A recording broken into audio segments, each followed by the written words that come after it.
How does epigenetics explain inherited racism's health effects?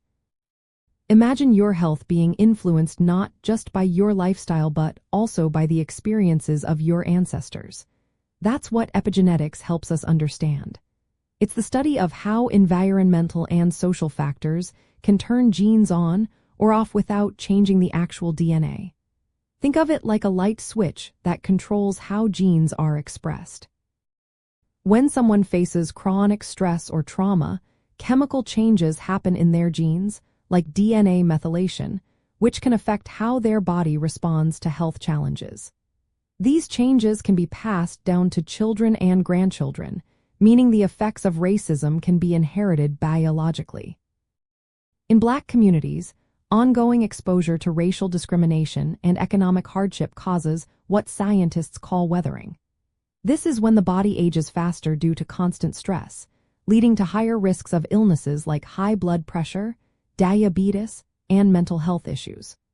Research shows that African American women who experience more racial discrimination have specific DNA methylation patterns linked to faster aging. These patterns can influence birth outcomes, leading to higher rates of preterm births, which then affect the health of the next generation.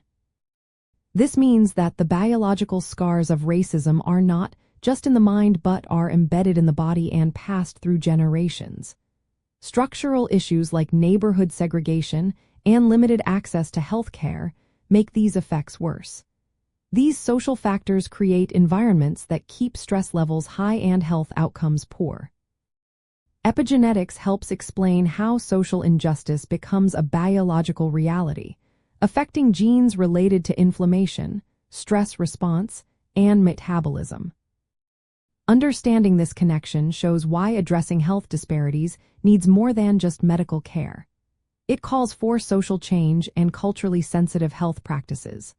For example, managing hypertension and diabetes with nutrition that respects cultural traditions, like healthier soul food options, can make a difference. Promoting mental health awareness and fitness routines tailored for Black lifestyles also play a role.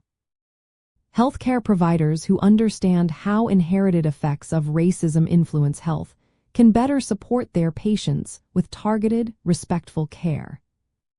In the end, epigenetics reveals that racism can leave a biological imprint that impacts health across generations. Combating these effects requires efforts that combine social justice with health strategies designed specifically for Black communities. This way, we can work toward true health equity and break the cycle of inherited health disparities.